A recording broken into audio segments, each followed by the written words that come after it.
주일 예배를 인도하지 못했습니다. LA 공항에서 4시 10분 비행기였는데요.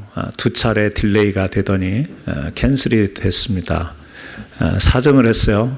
데스크에 가서 내일 설교해야 되는데 캔사스에 10시까지 도착할 수 있는 방법을 좀 찾아주면 안 되겠냐 그랬더니 한 15분간 찾더라고요. 찾는데 방법은 샌안토니오를 통해서 캔사스 가는 것과 라스베가스를 통해서 캔사스를 가는 방법 두 가지가 있는데 오늘 저녁에 그곳에 가더라도 내일 아침 비행기에 좌석이 없다 그렇게 이야기를 하더라고요.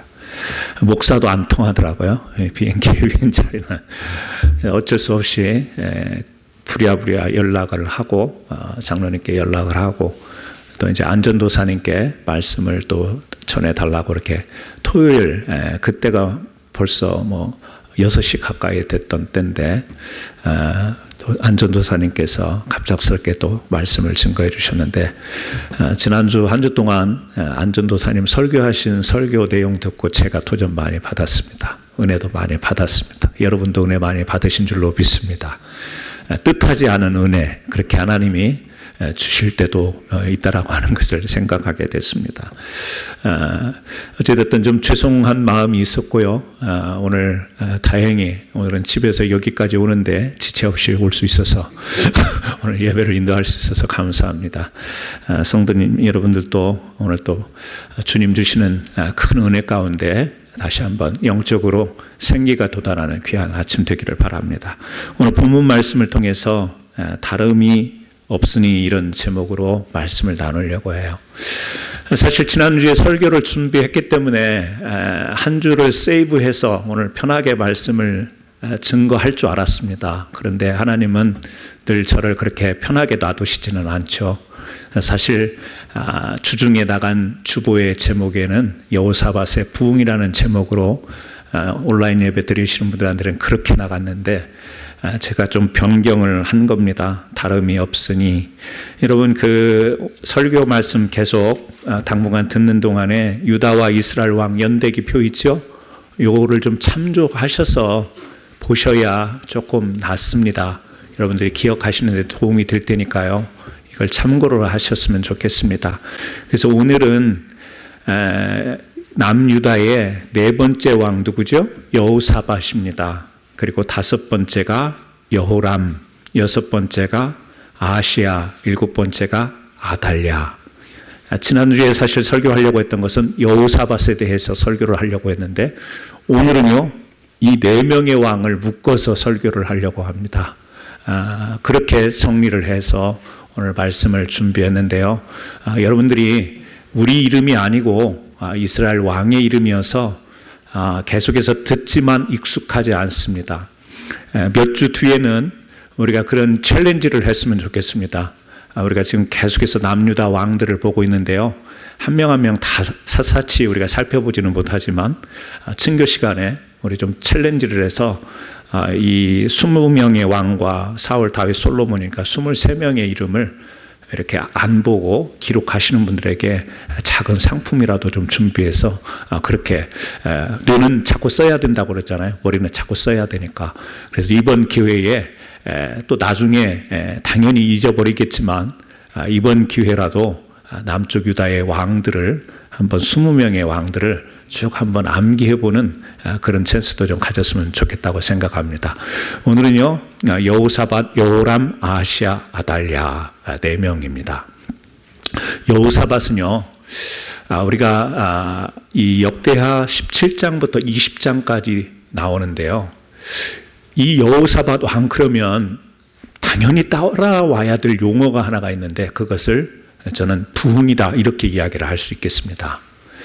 여호사밧을 이 왕을 대하면서 성경을 읽는 가운데 부흥, 이게 부흥이다라고 하는 것을 그냥 글을 읽으면서 느낄 수 있다라는 거예요. 그러니까 이스라엘이 번성하는데 그 번성 안에는 영적인 개혁, 영적인 강성뿐만 아니라 나라가 모든 전반적인 면에 있어서 아주 부흥하는 그런 모습을 우리들에게 보여주고 있기 때문에요. 그런데 가장 핵심적인 이 부흥의 요인이라고 한다면 두 두 가지를 들 수 있겠어요. 뭐냐면 바로 이 여호사밧의 이름이 야훼, 사베트 두 단어가 합쳐진 말인데요. 야훼, 여호와 그렇죠? 사베트, 심판, 결정, 판단 이런 뜻을 가지고 있습니다. 그러니까 여호와는 판단자다, 심판자다, 결정자다. 여호와가 심판자시오 결정자시다. 그러니까 이 말을 좀 다른 말로 돌리면 여호와가 기준이다 이렇게 이야기를 할 수 있겠죠. 그러니까 기준은 하나님이다. 모든 것의 기준은 하나님이다. 이제 이런 이름을 가지고 있듯이 여호사밧이 실제 그렇게 산 거예요. 자기 이름처럼 산 겁니다. 모든 기준을 하나님께 두고 그렇게 통치며 또 생활이며 이 하나님께 기준을 두고 살았다라고 하는 이런 모습을 우리가 보게 되고요. 또 하나는 역대하 17장 8절과 9절 여러분이 성경 구절 1번인데요. 그 내용을 보시면요. 이 백성들에게 곳곳으로 레위 사람들과 제사장을 보내가지고 하나님의 말씀을 들고 가서 백성들을 가르쳤다라고 하는 거예요. 그러니까 이 우상을 제거하고 타파하고 하나님께 제사를 드리는 것 그것만 개혁한 게 아니고 하나님의 말씀을 백성들에게 곳곳을 찾아가서 모이라 해서가 아니고요. 그래 모이라 해서 선포한 게 아니고 찾아가서 하나씩 요즘 말로 말하면 맞춤식이 될 수도 있겠는데요. 백성들에게 찾아가서 그곳에서 말씀을 가르쳤다라는 거죠. 여러분 진정한 부흥은요 말씀으로부터 시작이 되는 줄로 믿습니다. 중세 암흑기 때는 라틴어로 돼 있었고 일반 사람들이 알지를 못합니다. 말씀을 보지를 못합니다. 그게 암흑기죠. 그러나 이제 성화 그림이 그려지고 그것을 설명하기 시작하고 번역이 되면서 말씀이 많은 사람들이 읽게 되고 그것을 깨닫게 되면서 진정한 신앙의 부흥이 있었던 것을 우리는 역사 속에서 볼 수가 있죠. 그렇습니다. 하나님의 말씀이 있을 때 말씀으로부터 시작되는 이 부흥, 바로 여호사밧 왕의 이 많은 부분에 있어서 부흥을 볼 수 있지만 우리는 그 두 가지면 하나님을 기준 삼았다라는 것과 하나님의 말씀을 백성들에게 찾아가서까지 가르쳤던 이 모습이 바로 여호사밧 때 부흥을 이룬 그런 모습이 아닌가 그렇게 생각을 해봅니다. 그런데요. 우리가 17장부터 20장까지 이렇게 여호사밧의 부흥 이야기를 보다가 이제 21장에 우리가 이제 가보게 되면요. 역대하 21장으로 가면 갑자기 온도가 바뀌어요. 여호사밧의 부흥이 온탕이라고 한다면 21장부터는 완전히 한장되어 냉탕으로 바뀌어버리는 거예요. 분위기가 부흥의 분위기에서 갑자기 쇠락과 어두움의 분위기로 확 달라지는 것을 볼 수가 있습니다. 그런데 여러분이 21장을 보게 되면 21장 1절에 보면 이렇게 나와 있죠. 여호사밧이 그의 조상들과 함께 누움에 죽었다라는 이야기죠. 그의 조상들과 함께 다윗성에 장사되고 그의 아들 누가 대신하여 왕이 됐다고요? 여호람이 등장을 하죠. 다섯 번째 왕이에요. 여호사밧 아들 여호람이 왕이 됐다. 그렇게 이제 21장 시작이 되고 있어요. 그런데 21장 4절에 보니까 어떻게 이야기하냐면 여호람이 그의 아버지의 왕국을 다스리게 되어 세력을 얻은 후에 이제 왕이 됐습니다. 왕권을 이제 차지한 거예요. 세력을 얻었어요. 그러고 나서 보여주는 모습, 그의 모든 아우들과 이스라엘 방백들 중 몇 사람을 칼로 죽였더라. 자기가 세력을 얻고 세력에 도전이 될 만한 사람들 다 죽이는데 바로 형제들을 죽이는 거예요. 그 형제들은요, 그러니까 지금 여호사밧의 다른 아들들, 거슬러 올라가면 다윗의 자손, 하나님께서 다윗을 통해서 거룩한 이 언약을 했잖아요. 그 계보를 통해서 이스라엘의 왕조가 이어지잖아요. 근데 그것을 어떻게 해요? 칼로 죽였다. 이렇게 지금 이야기가 나오고 있는 것입니다. 아우를 제거하는 거예요. 백성을 세력에 도전이 될 만한 사람들을 제거합니다. 거룩을 제거하고 이어지는 현상이 뭔가 21장 8절에 보니까요. 21장 8절 자, 여호람 때에 에돔이 배반하여 유다의 지배에서 벗어나 자기 위에 왕을 세움으로. 자, 여호람 때에 에돔이라고 하는 것은 잘 아시잖아요. 동쪽에 있는 나라. 그런데 바로 여호사밧 때 세금을 바치고 그러니까 이 남유다의 귀속을 받았던 그런 힘이 없었던 에돔이었어요. 그런데 지금 그들이 배반을 했다고 나옵니다. 그리고 9절에 보니까 그 8절에 보면 에돔이 배반하여 유다의 지배하에서 벗어나 자기 위에 왕을 세움으로 이렇게 나오고요. 10절에 보니까 이와 같이 에돔이 배반하여 유다의 지배하에서 벗어났더니 오늘까지 그러하였으며 그때에 림나도 배반하여, 림나라고 하는 것은요 진짜 아주 작은 힘이 없는 세력이에요. 근데 이들도 배반을 하고 세금 바치고 어떻게 보면 시키는 대로 하던 이 부족들이요 배반을 하고 반역을 하는 거예요. 누구 때요? 여호람 때. 여호람은 세력을 얻어서 자기 아우들 또 그리고 세력에 많은 사람들을 제거했는데 그러면 그 세력이 더 강성해지고 강대해져야 될 것 같은데 여기저기에서 배반의 일이 생깁니다. 그리고 11절에 보니까요. 어떤 일을 벌이냐면 이 산당을 세워, 산당이라고 하는 것은 그들의 편리를 위해서요. 이 북쪽 이스라엘에서부터 편리를 위해서 예루살렘에 모여서 하나님께 제사해야 되는 것을, 예배해야 되는 것을 자기네들의 가까운 그 우상을 섬기던 움막, 더막 그런 곳에서 자기네들이 예배를 드렸던 것인데 그것을요 보편화시키는 일을 바로 여호람이 하는 거예요. 여호사밧 때 신앙의 부흥이 일어났잖아요. 나라의 부강이 있었어요. 그런데 바로 그 아들 여호람 때에 이렇게 무너지는 모습을 보면서 하나님은 북쪽에서 활동하던 엘리야 선지자를 이 남쪽 유다에게까지 이제 편지를 보내서 하나님의 뜻을 선포하게 만들어요. 그래서요 역대하 21장 12절에서 그 14절에 보면 엘리야가 글을 보냅니다. 편지를 보내요. 그리고 뭐라고 해야죠? 네 백성, 네 자녀, 네 아내, 네 재물 그리고 너 본인 창자의 병이 들어서 이 어떻게 보면 심판, 저주 같은 메시지를 엘리야를 통해서 하나님이 보내시는 거예요. 그러니까 아내도 백성도 재물도 다 하나님이 이 부흥의 복으로 주셨던 거 아니에요? 그런데 그것을 어떻게 하겠다? 하나님이 다 제거시키겠다. 이런 선포를 엘리야를 통해서 이 여호람 왕에게 하는 것을 우리가 보게 됩니다. 그리고 그 선포는 그대로 되어서 이 람이 죽게 되지요.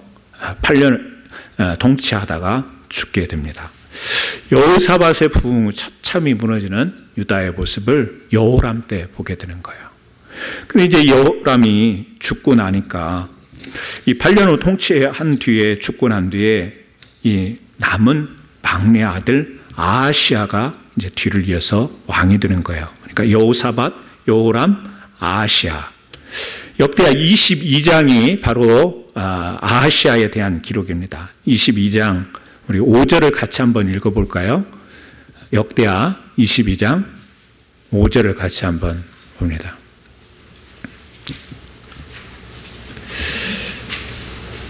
같이 읽습니다. 시작. 아하시아가 아합의 집의 가르침을 따라 이스라엘 왕 아합의 아들 요람과 함께 길리앗 라못으로 가서 아람 왕 하사엘과 더불어 싸우더니 아람 사람들이 요람을 상하게 한지라.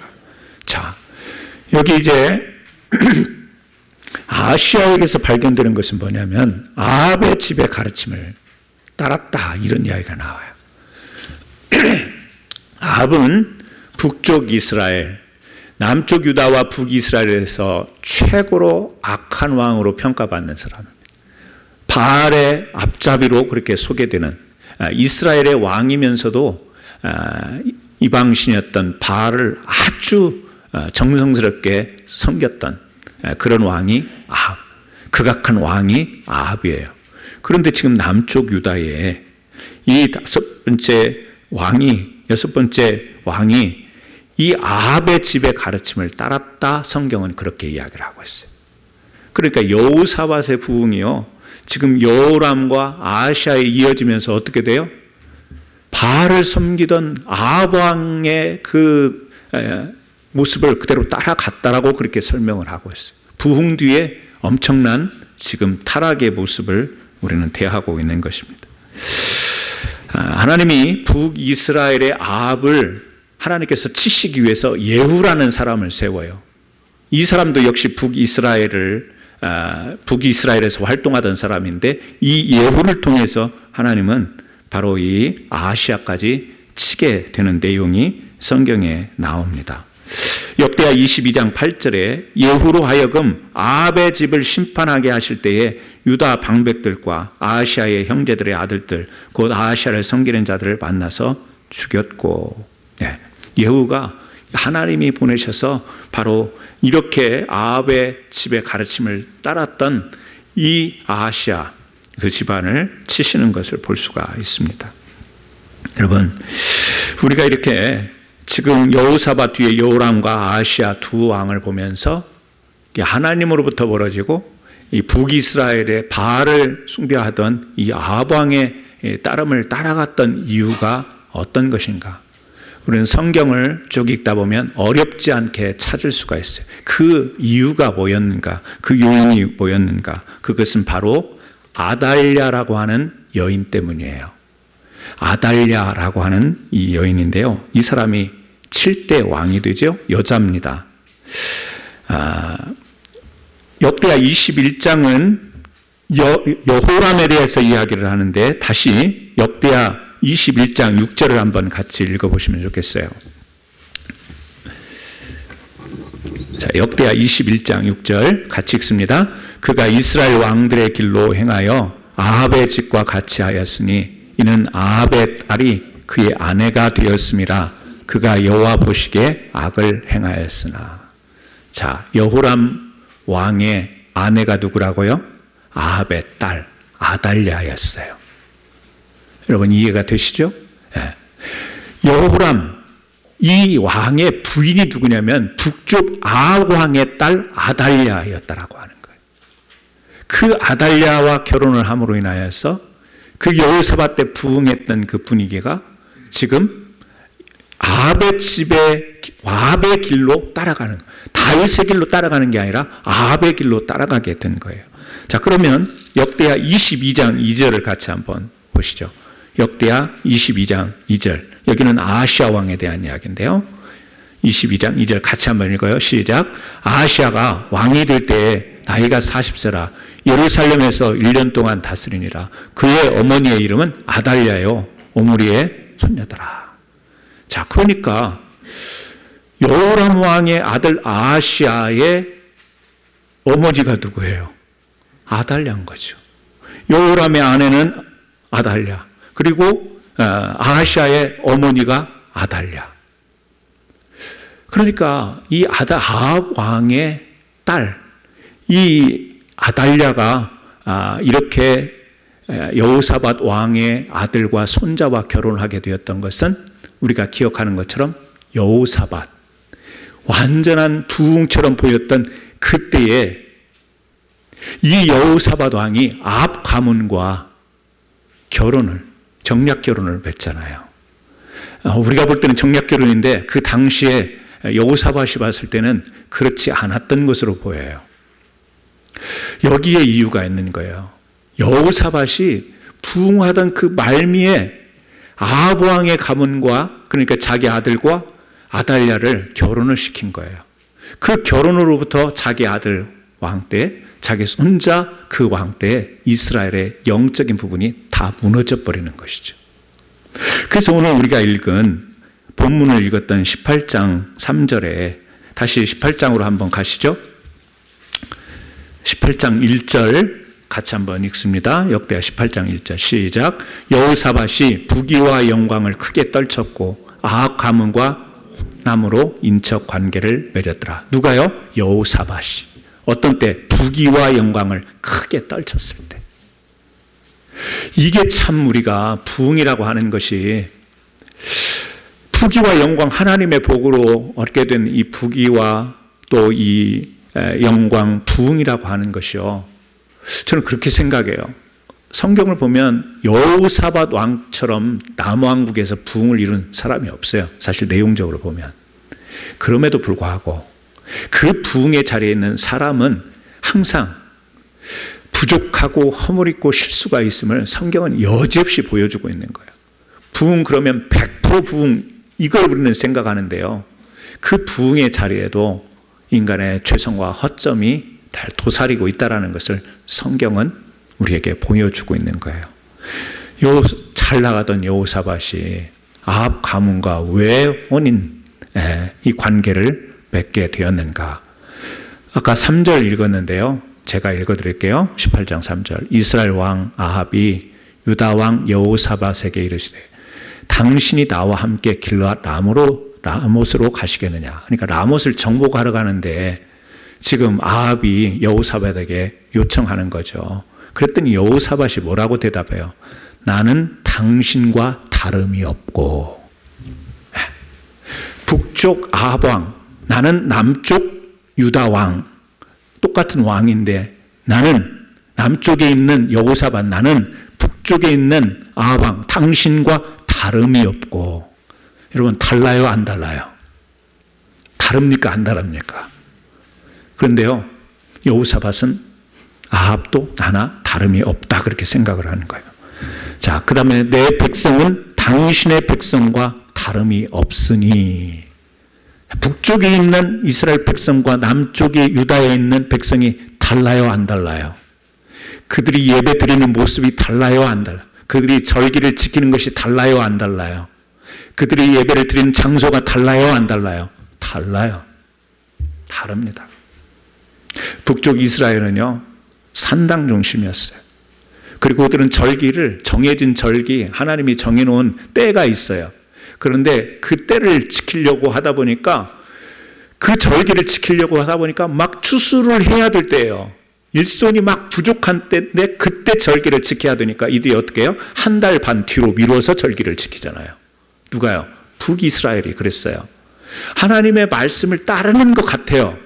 절기를 지키라 하니까 지키는 것 같은데 딱 삶의 현장을 나가니까 지금 추수하지 못하면 저거 다 썩어지는데 일손도 부족한데 그러면 절기를 우리 한 달 반만 뒤로 미루자 하갖고 그렇게 절기를 지키던 사람들이 북쪽 이스라엘 사람들인데 여호사밧은 지금 뭐라고 이야기하냐면 아합 왕도 나와 다름이 없고 우리 백성도 당신의 백성들과 다름이 없고 왜? 이스라엘로 원 뿌리가 같았으니까 지금 나라가 두 개로 갈려져 있지만 당신네와 우리네가 뭐 다를 게 뭐가 있냐. 우리가 지금 나눠져서 각자 왕으로 있지만 사실 하나님께 다 우리가 부름받은 그런 같은 민족 아니냐. 이런 생각을 여호사밧은 했던 것 같아요.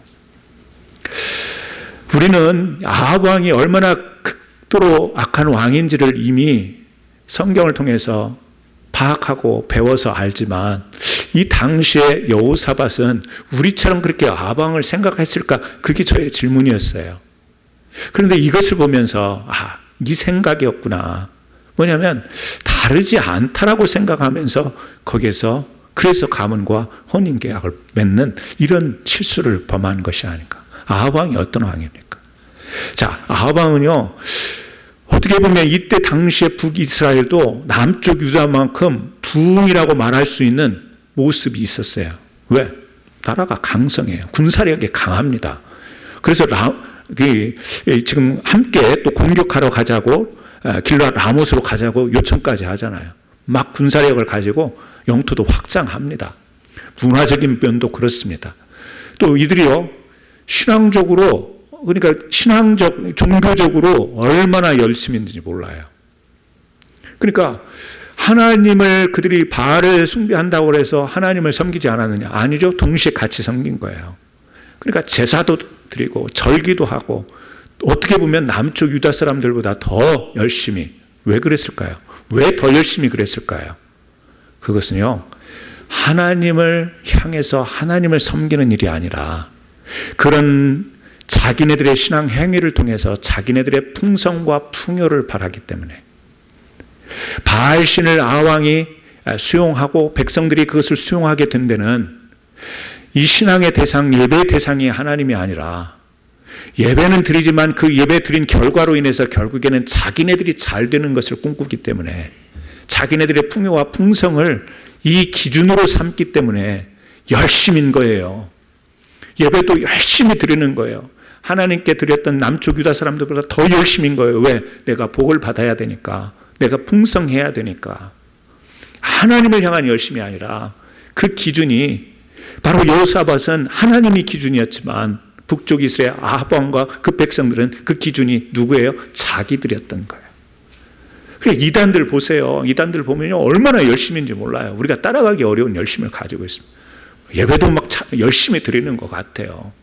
그러나 따지고 깊은 곳으로 들어가 보면 하나님을 섬기는 것이 아니에요. 궁극적으로는 거기 보면 항상 사람이 자리를 잡고 있는 것이죠. 아합 왕이 이런 것을 추구하던 사람인데요, 여호사밧은 당신과 내가 다름이 없고 북쪽 이스라엘과 남쪽 유다가 다름이 없다.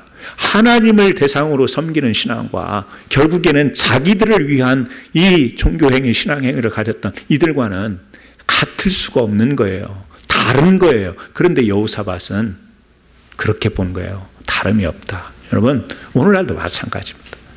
저 사람이 예배도 열심히 드리고 봉사도 많이 하고 선교도 다니는 것 같고 막 외적으로 보면요, 정말 막 열정적이고 열심이고, 그런데 깊숙이 들어가 보면 하나님이 그 마음을 헤아려 보면 그렇게 열심인 것이 사람들에게 주목을 받고 결국에는 자기의 힘과 능력을 과시하고 자기가 주목받고 자기의 의를 이루면서 자기 만족에 빠진다면, 여러분, 그것은 우리가 열심히 때로는 봉사도 못하고 뭐 찬양을 잘 부르는 것도 아니고 기도도 큰 소리로 못하는 나 같지만 그 사람과 우리가 다름이 아니고요. 이게 같은 게 아니에요. 다른 거예요. 왜? 나는 비록 열심도 못 내고 좀 잘 못하는 것도 많지만 나는 내가 추구하는 신앙은 하나님을 예배하는 것이고요. 저 사람이 보여주는 그 열심은 내가 알 수는 없고 판단은 못하지만 그런 것일 수 있다라는 거예요. 그러므로 우리가 겉으로 드러나는 거 가지고 북이스라엘도 부흥이네, 남쪽 유다도 부흥이네, 다름이 없네, 이거는 우리 사람들이 굉장히 쉽게 실수할 수 있는 판단인 것이죠. 교회도 마찬가지 아닙니까? 교회가요, 막 선교도 하고 봉사도 하고 많은 사역들을 합니다. 그런데 그 사역들을 뒤에 가만히 들여다보면 그게 뭐가 되나요? 교회의 교세 자랑이 되고 교회에 따지 않는 몇몇 층의 사람들이 그것을 주도하면서 그것이 인간의 어떤 만족거리가 되어버리는 이런 것이 된다면 선교, 전도, 예배, 기도, 모임, 봉사, 이 모든 것들이요, 다른 거예요. 원래 교회, 주님이 세우셨던 이 교회와는 다른 것이죠. 저는 이 남쪽 유다의 여호사밧 왕의 큰 부흥 뒤에 이렇게 침체되는 것이 바로 누구? 아달랴가 그 왕국의 왕가의 가문에 들어오게 됨으로 인해서 이런 크나큰 영적인 침체와 쇠락이 오게 됐다라는 것. 그 이후에는 앞선 데는 여호사밧이 아합 왕과 바로 자기 아들과 아달랴를 결혼시켰다는 문제. 근데 그 문제 속에는 다름이 없다라고 생각한 데서부터 출발한 문제였다라는 것이죠. 그러면요, 아달랴가 이제 어떻게 돼요? 하나님이 여호람은 8년, 아하시아는 1년만 통치하다가 죽게 돼요. 결국에는 하나님이 치시는 거죠. 1년만 이렇게 하다가 이제 죽게 되는데요.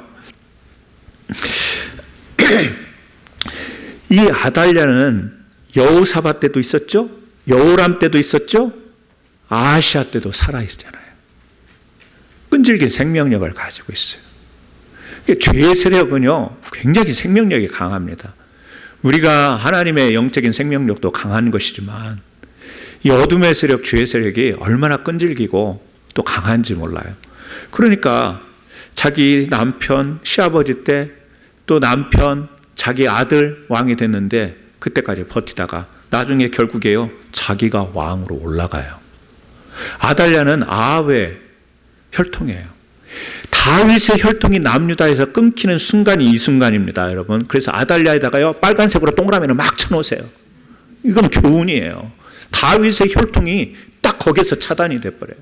그러니까 우리는 다윗의 혈통으로 쭉 이어온 것으로 생각하지만 이 순간이 있었어요. 7번째 왕 아달랴, 아합의 딸인데요, 이 사람이 지독한 거예요. 남편 죽고 아들이 죽게 된 것은 하나님이 치셨다라고 하는 것을 엘리야 선지자, 또 예후, 이런 사람을 통해서 눈으로 확인을 했음에도 불구하고 자기가 왕이 이제 되는 것을 우리가 보게 되는 겁니다. 자, 역대하 22장 10절입니다. 역대하 22장 10절 말씀.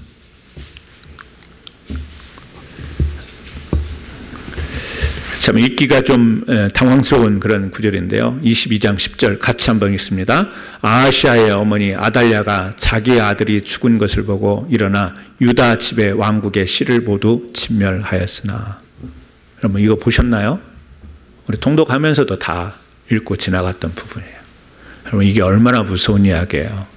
얼마나 무시무시한 이야기예요. 다윗의 유다 집의 왕국의 씨. 이거는요 하나님의 언약으로 된 거예요. 하나님이 언약을 세우셔서 지금 그렇게 이스라엘을 이끌어 가셨어요. 남유다를 이끌어 가셨어요.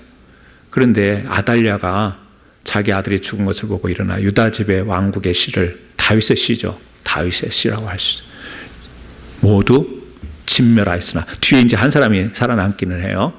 그런데 씨를 모두 진멸하였다. 그러니까 하나님께서 언약으로 세우신 혈통을 바알신에 푹 빠져서 극악을 행했던 이 아합의 딸이 남유다로 시집으로 와서 그것을 하나님의 거룩을 어떻게 해요? 씨를 다 차단하겠다, 진멸하겠다, 이 모습인 거예요. 여러분 이걸 보면서 여러분들은 어떤 생각을 하세요? 그냥 결혼을 해서 여자 한 명을 집안으로 들였다. 우리 이제 한국에서 옛날 이야기, 집에 뭐 옛날 정말 그 유교 문화 속에 여자가 집에 잘 들어와야 된다, 뭐 이런 이야기도 있었는데요. 그런 게 어떤 뭐 같은 맥락은 아니겠지만 그런 게 생각나기는 하는데, 지금 시대는 그런 말을 했다면 큰일 나죠. 큰일 나는데요. 성경을 보면 한 여인하고 그냥 집안끼리 결혼을 해서 며느리를 삼았는데, 남쪽 유다 하나님의 언약의 계보에서 어떤 일이 일어나나요? 엄청난 일 아니겠어요? 남유다 역사에 엄청난 일 아니겠어요? 제가 아까 빨간색으로 동그라미 치자고 했는데요. 그만큼 엄청난 비중을 차지하는 거예요. 여러분 우리가 부흥이라고 하는 것을 추구하는 것 참 중요하고, 하나님의 신앙에 대한 개혁을 추구하는 것 참 중요하고, 예배를 잘 드리는 것, 절기를 잘 지키는 것 굉장히 중요합니다. 하지만 아달랴 같은 이 요소를 제거하지 못하면 그 부흥이 어떻게 돼요? 한순간에 무너질 수 있다는 거예요. 막 우리 부흥을 위해서 합심으로 기도하고 땀을 흘리고 봉사하고 수고하는데요, 이 스며들어온 것 같은, 그냥 불러들어온 것 같은 이 아달랴를 제거하지 못하면 그 부흥은 오래 가지 못하는 거예요. 그 부흥은 온전한 부흥이 되지 못하는 거예요. 지금 사람으로 표현되는, 아달랴라고 표현되는, 이 여인으로 표현되는 이 사람이지만 이것은 뭘 이야기하죠? 죄를 상징하고요. 이것은 뭘 상징하죠? 사단을 상징하는 것이고 어둠의 세력을 상징하는 거예요. 자, 그러면 우리가 신앙생활을 열심히 합니다. 세례도 받고 이전에 우리가 회개도 하고 이제 주님 말씀 붙잡고 살아가려고 하는데, 이 아달랴가 다 우리 안에 들어있던 아달랴가 사라졌는가? 저는 이 말씀을 보면서 아닐 것 같다라는 생각을 해요. 뭐 세례 받으니까 그 순간 우리가 의롭다함을 여김을 받고 주님 영접하니까 의롭다 여김을 받았지만, 부흥의 때에도 아달랴가 들어와 있었던 거예요. 부흥, 그러면 부흥의 이 반대되는 이런 요소들은 다 개혁되고 다 물리치고 다 타파하고 이랬을 것 같은데, 부흥하고 하나님의 은혜로 영광이 있을 그때에 뭐가 있었어요? 아달랴가 들어왔다니까요. 그러므로 나는 지금 예수 믿고 말씀 붙잡고 있기 때문에 나에게는 영적인 아달랴가 없어라고 우리가 장담할 수 없다라는 거예요. 예수 믿기 전에 내 안에 있었던 그것, 때로는 성품을 통해서, 인격을 통해서 이 안에 도사리고 있어요. 내가 지금 하나님을 잘 믿고 있는 이 순간에도 우리 안에는